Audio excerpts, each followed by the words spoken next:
আগের ভিডিওতে আমরা জেনেছিলাম একটি সাব ইন্সপেক্টর পদে পরীক্ষায় বসতে গেলে একটি ক্যান্ডিডেটকে কি স্টেপ বাই স্টেপ আগাতে হয় এই বিষয় নিয়ে আমরা আলোচনা করেছিলাম এবং আগের ভিডিওটি একটা পার্টে ছিল।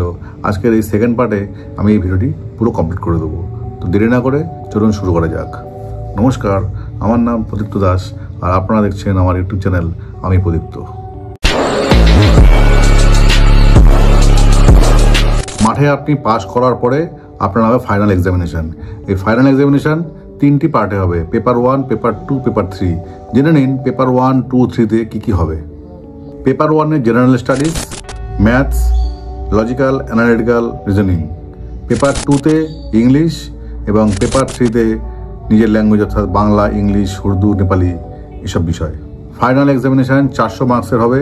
যে সমস্ত ক্যান্ডিডেটসরা এই ফাইনাল এক্সামিনেশন ক্র্যাক করবে তাদের হবে পার্সোনালিটি টেস্ট অর্থাৎ ইন্টারভিউ পাস হয়ে গেলে মেরিট লিস্ট হয়ে যাবে। চাকরিতে যোগদান করার আগে আপনার মেডিকেল হবে, একটি গভর্নমেন্ট ডক্টরকে দিয়ে আপনার মেডিকেল হবে। সেখানে আপনার দৃষ্টিশক্তি, শ্রবণ শক্তি সমস্ত চেক করা হবে। 99.99%ই ক্যান্ডিডেটরা এখানে পাস করে যায়, এখানে কোনো ভয় থাকে না। তারপরে হবে আপনার ভিআর অর্থাৎ ভেরিফিকেশন রিপোর্ট। এখানে একটা কথা মনে রাখবেন, কোনো যদি ক্যান্ডিডেট দেখা গেল প্রিলি পাস করলো, মেজারমেন্ট পাস করলো, মাঠ পাস করলো, ফাইনাল এক্সাম ক্র্যাক করলো, ইন্টারভিউতে পাস করলো, মেডিকেল বোর্ডেও পাস করলো, কিন্তু দেখা গেল তার একটি ক্রিমিনাল কেস আছে, তাহলে আর সে এই চাকরি পাবে না। তার এগেনস্টে কেসও হতে পারে। যদি তার এগেনস্টে কোনো রকম কেস না থাকে তাহলে আপনার চাকরি পাকা।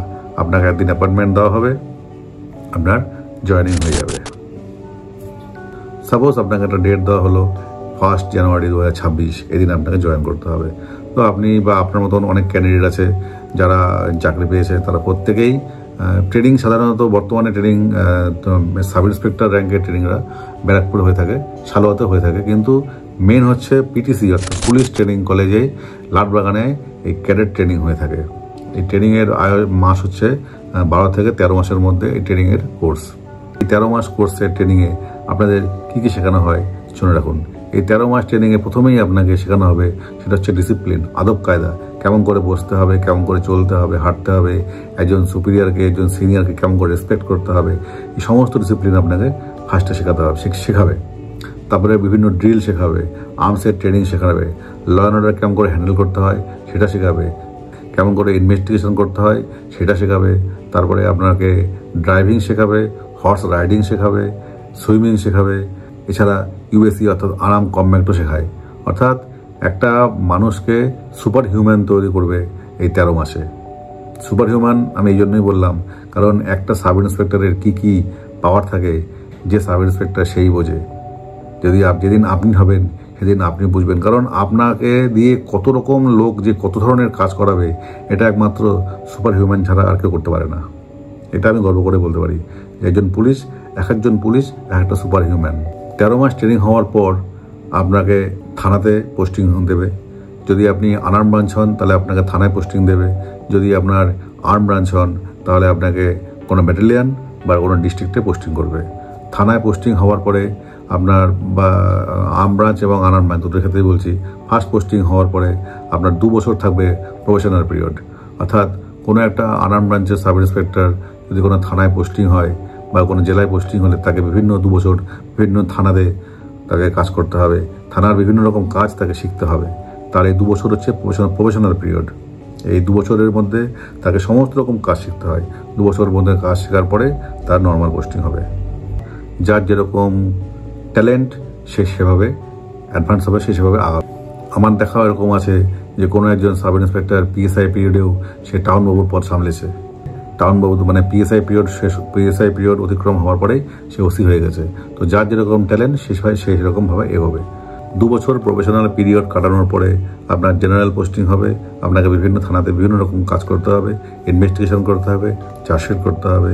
এবার তারপরে আপনার র্যাঙ্ক অনুযায়ী, আপনার চাকরির বয়স অনুযায়ী আপনি হয়তো কোনো থানার সেকেন্ড অফিসার হবেন বা আপনি কোনো থানার অফিসার ইনচার্জ হবেন। ডাইরেক্ট সাব ইন্সপেক্টর যে সমস্ত জেলাতে ওসি থানা আছে তাদের অনেক চান্স আছে ডাইরেক্ট সাব ইন্সপেক্টর উইদিন 3 ইয়ার্সের মধ্যে অফিসার ইনচার্জ হওয়ার। আর অফিসার ইনচার্জ হওয়া একটি সাব ইন্সপেক্টরের স্বপ্ন। এ তো গেল ট্রেনিং থেকে শুরু করে আপনার পোস্টিং অবধি। এবার বলি এই সাব ইন্সপেক্টরের স্যালারি নিয়ে।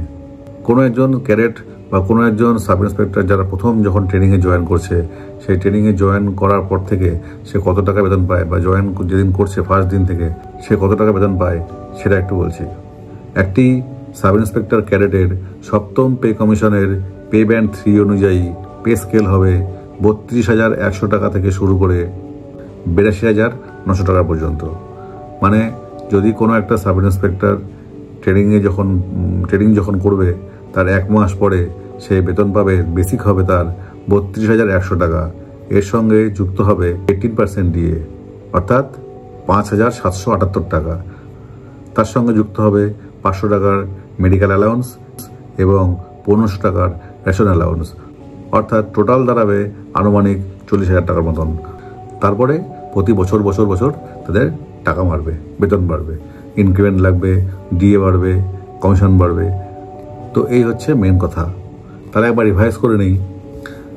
আপনি একজন ক্যান্ডিডেট, আপনার বয়স 20 থেকে 30-এর মধ্যে, তাহলে আপনি ফর্ম ফিল আপ করলেন আনাম ব্রাঞ্চে। আমি প্রেফার করব আনাম ব্রাঞ্চে আসার জন্য, কারণ আনাম ব্রাঞ্চের অফিসারদের প্রচুর সম্মান আছে, কিন্তু আর্ম ব্রাঞ্চের অফিসারদের অনেকে চেনেই না।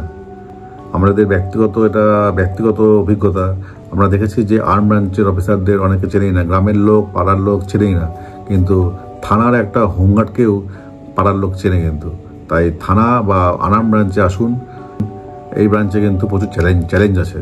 আমি বলবো এই ব্রাঞ্চে আসতে গেলে দম থাকা দরকার, কিন্তু এই ব্রাঞ্চে কিন্তু অনেক চ্যালেঞ্জ আছে। তো তাহলে আপনার বয়স 20 থেকে 30, আপনি ফর্ম ফিল আপ করলেন। ফর্ম ফিল আপ করার পরে আপনার প্রিলিমিনারি এক্সামিনেশনের পরে আপনার মেজারমেন্ট হবে। মেজারমেন্ট হওয়ার পরে মেজারমেন্টে আপনি ক্র্যাক করলেন। মেজারমেন্টের পরে আপনার রান হবে, রানে আপনি পাস করলেন। তারপরে আপনার মেন ফাইনাল এক্সামিনেশন হবে। ফাইনাল এক্সামিনেশন পাস করার পরে আপনার হবে হচ্ছে ইন্টারভিউ, অর্থাৎ পার্সোনালিটি টেস্ট। ইন্টারভিউয়ের পরে মেরিট লিস্ট তৈরি হয়ে যাবে। যেরকম কোটা থাকবে সেই ধরনের লোক নেওয়া হবে। মেডিকেল বোর্ড হবে, মেডিকেলের পরে আপনার ভিআর হবে, ভিআরের পরে একটা দিনে আপনার জয়েনিং হবে। তাহলে এইভাবে আপনারা প্রস্তুতি নিন। আর বেশি দেরি নেই, মাত্র আর কয়েকটা দিন আছে, তার পরীক্ষা শুরু হয়ে যাবে। আর যারা আগামী দিনে যারা আসতে চান তাদেরকে আমি আগে থেকেই বলে রাখছি যে আপনারা ভাই নিজেকে মেন্টালি এবং ফিজিক্যালিভাবে প্রস্তুতি নিন। এর আগে আমি একটা ভিডিওতে ওয়েস্ট বেঙ্গল পুলিশে কনস্টেবল পদে নিযুক্ত হতে গেলে কী কী দরকার আছে, কী কী ক্রাইটেরিয়া আছে, সে বিষয়ে আমি একটা ভিডিও করেছিলাম। আপনারা চাইলে আমার এই ভিডিওটি দেখতে পারেন। তো আজকের ভিডিও আমি আর বেশি লম্বা করছি না, আমি এখানে শেষ করছি। যদি আমার ভিডিও আপনার ভালো লাগে তাহলে একটি লাইক, কমেন্ট এবং শেয়ার করুন।